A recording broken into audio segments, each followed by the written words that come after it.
राधे राधे, जय श्री कृष्णा सभी भक्तों को। कैसे हैं आप सब? आई होप कि आप सब अच्छे होंगे। भक्तों, आपने भारत के अनेक मंदिरों में देखा होगा, जब भगवान को भोग लगाया जाता है तो उनके सामने 3 बार घंटा और 3 बार शंख बजाया जाता है। लेकिन क्या आपको पता है, भगवान श्री नाथ के मंदिर में यह परंपरा बिल्कुल विपरीत है। इसके पीछे एक गहरा रहस्य है। एक बार भक्त विट्ठल नाथ जी, जो श्री नाथ मंदिर के पुजारी थे, उन्होंने जैसे ही भगवान को भोग लगाने के लिए मंदिर का द्वार खोला तो वह हैरान रह गए। श्री ठाकुर जी का श्री विग्रह वहाँ था ही नहीं। वह सोचने लगे कि ठाकुर जी कहाँ चले गए। इतने में उन्होंने ध्यान किया। ध्यान करते ही ठाकुर जी पुनः स्थापित हो गए। भगवान की धोती एक स्थान से फटी हुई थी। वह सोचने लगे, ऐसा कार्य कौन कर सकता है जिसने मंदिर में आके भगवान की धोती फाड़ी है। वह भगवान की तरफ देखकर कहने लगे, हे भगवान, आपके साथ ऐसा बुरा व्यवहार किसने किया है?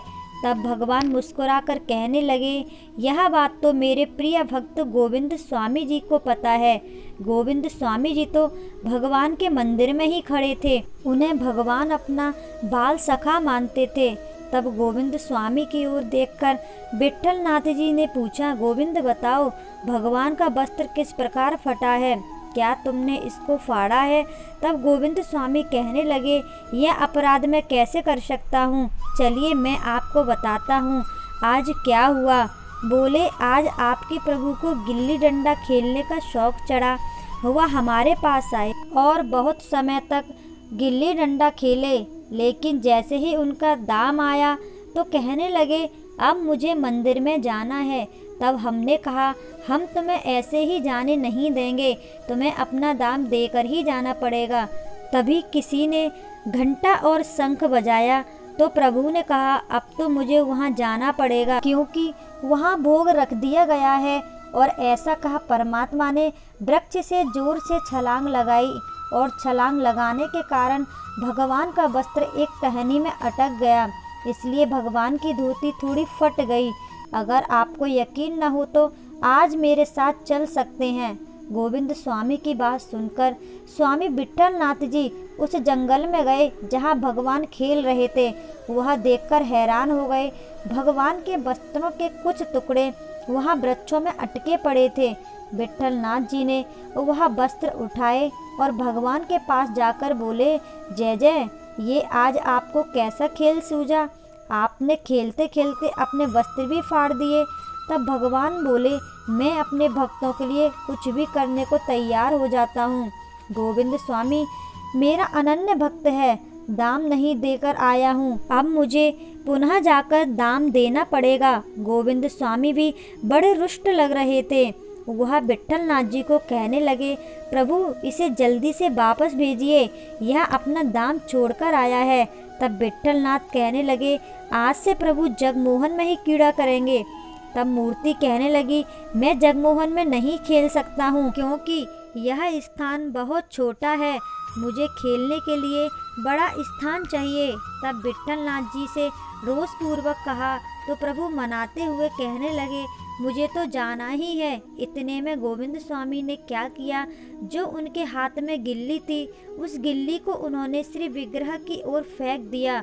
वह गिल्ली जाकर भगवान की आंखों के नजदीक लगी। तब विट्ठल गोसाई जी ने जब यह दृश्य देखा तो उन्हें गोविंद स्वामी पर क्रोध आ गया और कहने लगे, गोविंद स्वामी, तुम्हें इतना भी विवेक नहीं है कि भगवान के ऊपर इस प्रकार प्रहार नहीं किया जाता है।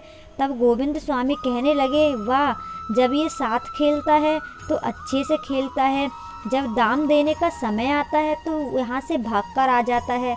भक्त की ये बातें सुनकर विट्ठल गोसाई जी को हंसी आ गई।